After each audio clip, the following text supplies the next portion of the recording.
Hello, hello, ẹ̀yin èèyàn mi o. A kú déédéé wòyí. Ọ̀rọ̀ tá à ń sọ lẹ́ẹ̀kan pé kábíyèsí ní òun ò ní gbà o. Ta ló lọ poison ọmọ òun? Torí dókítà sọ pé wọ́n poison ọmọ yẹn tí kábíyèsí fi yarí wá sáàfin tó pe gbogbo àwọn olórí. Ó yá kó kálukú kó yá ní ṣìráìn kó kálukú lọ sọ tẹnu ẹ̀ ẹni tó bá poison ọmọ òun. Wọ́n bá dé ṣìráìn wọ́n bá ní eléyìí lòun ò ṣe tọ̀hún yẹn lòun ò ṣe. Báwo ló ṣe fẹ́ búra nǹkan tó mọ̀wọ́ tó wọ̀n mẹ́tẹ̀. Wọ́n ní Mariam ló kọ́kọ́ yarí pé òun ò ṣe òun ò búra. Èyí Ashley náà wọ́n ní the same. Ṣé mọ̀ pé àwọn méjèèjì ní partner nínú crime àwọn méjèèjì wọn ò lè yọ wọ́n sílẹ̀. Àwọn ni first suspects. Wọ́n ní bó ṣe sọ pé àwọn ò ṣe nìyẹn. Eléyìí ìyá ìbejì àtọwọ́dá ìyẹn ní òun ò búra.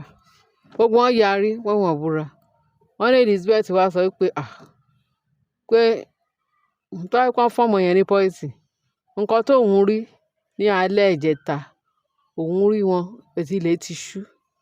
Wọ́n wà níbi ẹgbẹ́ kínní kábíyèsí bóun ṣe ń kọjá gba chamber kábíyèsí bóun ṣe ń kọjá story yẹn lágbára o. Wọ́n ní bóun ló ṣe ń kọjá pé bẹ́ẹ̀ tóun ò rójú wọn bẹ́ẹ̀ tí aṣọ ẹni tóun rí aṣọ TikTok láti ìyá ìbejì tóbi wọ́n ní wọ́n rí pàṣọ tóun rí pàṣọ yẹn fẹ́ ju aṣọ ìyá ìbejì. Bóun kàn ní pé bẹ́ẹ̀ tí kínní yẹn ó kó sóun létí wọ́n ṣe fẹ́ poison ẹ̀ wọ́n ti fún ẹnìkan ní kinní kó bá òun ṣe kó bá òun ṣe gbá kóun ṣe òòṣà o.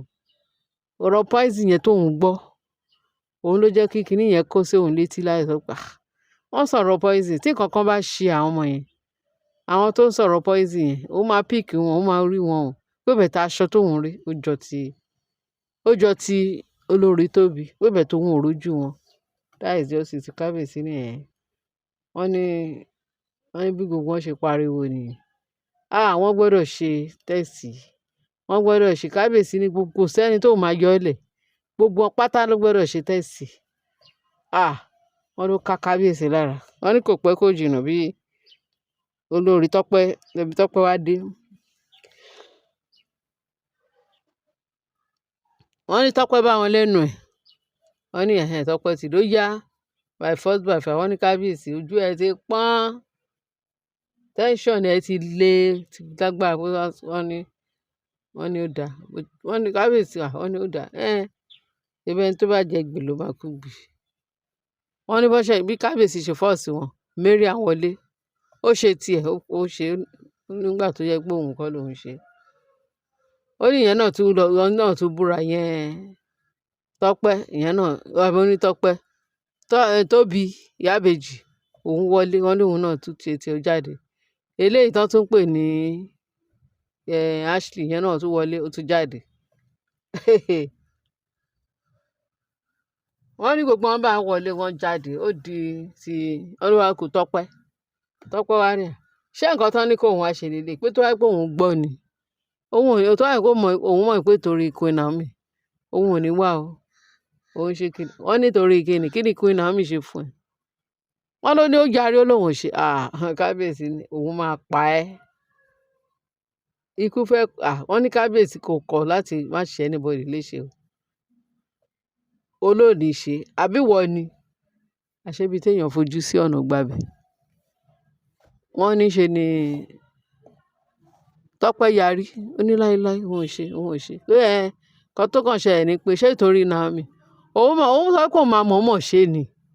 Wọ́n ní ṣe ló bẹ̀rẹ̀ sí ní kà ó ìyẹn Tọ́pẹ́ àṣebi téèyàn fojú sí ọ̀nà gbàbẹ̀. Wọ́n ní Tọ́pẹ́ lòun ṣe nígbà tí Naomi tí kábíyèsí tí ò rí ẹnì kankan mọ́ láàfin pé inú kábíyèsí ń bí òun túrú Naomi pé Naomi yẹn pé òun sọ pé kóun tó kúrò láàfin pé òun àfojú ẹ̀ hàn mẹ́wàá. Wọ́n ní ṣe ni gbogbo wọn pariwo. Olórí Tọ́pẹ́ ibi tá a fojú sí tó rà rò pé Mariam ló lè ṣerú nǹkan bẹ́ẹ̀ àwọn àti Ashley torí àwọn méjèèjì náà jọ ń figagbága láti ṣe ibi ní ààfin. Wọ́n ní bí gbogbo wọn ṣe bẹ̀rẹ̀ sí ní hòbò Tọ́pẹ́ ni. wọ́n ní ṣe ló wá bẹ gbogbo wọn pé kó má bínú torí òun lòún fà á tó fi ń fi ojú yẹn wo gbogbo wọn tó fi fẹ́ fi rẹ́dẹ̀rẹ́dẹ́ ra gbogbo wọn. Tọ́pẹ́ ní òun ni o, wọ́n ní Tọ́pẹ́ wá jẹ́wọ́ fún kábíyèsí. Wọ́n ní bó ṣe wá wọ́n ní kábíyèsí ẹ ti kọ́ tó kọ́kàn gbọ́dọ̀ ṣọmọ o. Tí kankan bá ṣọmọ òun náà máa tẹ̀lé ni. A dẹ̀ dúpẹ́ lọ́dọ̀ Ọlọ́run. Wọ́n ní immediately náà ni wọ́n sọ pé ọmọ ti ń respond fún treatment. Wọ́n nígbà tí wọ́n dẹ̀ ṣe tán, wọ́n ní nígbà tí Tọ́pẹ́ ti sọ pé tó ti jẹ́wọ́ pé òun ni. Wọ́n ní kò pẹ́ kò jìnnà kábíyèsí wá pe hospital pé Tọ́pẹ́ ni o. Tọ́pẹ́ náà sọ pé òun ló fọmọ yẹn ní poison jẹ. Wọ́n ní bẹ̀tìwẹ́ kábíyèsí wá pe doctor pé báwo lọmọ ṣe jẹ́, báwo lọmọ ṣe. Ó ló ti ń respond sí treatment pé kí kán fọkàn balẹ̀, kò sí nǹkan kan. Ẹ̀yin èèyàn mi, ṣe ráyè àbẹ́ẹ̀ rí i? Tí kábíyèsí ò bá jẹ́ ni alákíkanjú ọkùnrin, tó wá pé àwọn ọkùnrin rẹ́dẹ̀rẹ̀dẹ̀, ọkùnrin rẹ̀gbẹ̀rẹ̀gbẹ̀ tó máa sọ pé kínní. Tọ́rákùnrin mi àdànkíá kò láájò, kò dẹ̀ ní àpọ́nlé, kò nífẹ̀ẹ́ obìnrin, kò dẹ̀ ní àjò. Ọlọ́run má jẹ́ a rí. Àbájọ tí kábíyèsí lọ kó obìnrin jọ, òun náà mọ̀ pé ó máa dì pẹ̀lú wọn. Olúwa ṣeun. Ó dáa kọ́kùnrin nífẹ̀ẹ́ obìnrin o, ju kóbìnrin nífẹ̀ẹ́ ọkùnrin gan-an. Tọ́kùnrin bá nífẹ̀ẹ́ obìnrin, kò sí nǹkan náà tí obìnrin yẹn máa wá tì tí ọkùnrin ò ní lè ṣe fún. Ó nífẹ̀ẹ́ Naomi tó nítorí Cole. Ó nífẹ̀ẹ́ Naomi. Olúwa ṣe.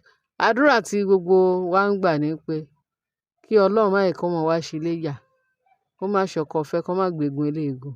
That is just it. Àwọn ọmọ ọkùnrin àtàwọn ọmọ ọkùnrin kọ́ Ọlọ́run má jẹ́ kí wọ́n gbégun eléegun lórúkọ Jésù. Nǹkan kò ní ṣe ọmọ Naomi lágbára Kristi. Àrígiṣẹ́gi bá ṣẹ́gi, ó máa ń forí ara ẹ̀ fà ni. Á forí ẹ̀ gbé. Ṣé Tọ́pẹ́ tó sọ pé kí kábíyèsí jọ kóun mú ọmọ òun wá sáàfin, ó yìí ń bẹ̀bẹ̀ torí èní náà la tún ṣiṣẹ́ yẹn la gbọ́. Ó ní ọmọ òun tóun fi ilẹ̀ fún ọmọ oṣù 5 tó fi ilẹ̀ tó mọyàn tó sá fi ilẹ̀ láàfin. Wọ́n ní ìyẹ́ òsì wọn aṣẹ̀gbọ́n yẹn náà ni. Tálẹ̀tẹ̀ ẹni bá tọ́jú ẹ̀ kò sí mọ́, kò dẹ̀ sẹ́ni tó bá tọ́jú ọmọ yẹn, fẹ́ mú ọmọ yẹn wá sáàfin kó wá máa bá òun gbé. Wọ́n ní kábíyèsí yarí. Ọlọ́run nìkan ló yé, Ọlọ́run nìkan ló mọ̀. Ṣé ẹ rí ẹ̀yin èèyàn wa? Ẹ jẹ́ ká máa ṣe dáadáa. Wọ́n ní rere ló pé ìkà ò pé. Ẹ jẹ́ ká máa ṣe dáadáa. Ṣé ẹ tún rí ibi tí tó tún gbé ọ̀nà gbà? Wọ́n ní ibi tí wọ́n fojú sí ọ̀nà gbà.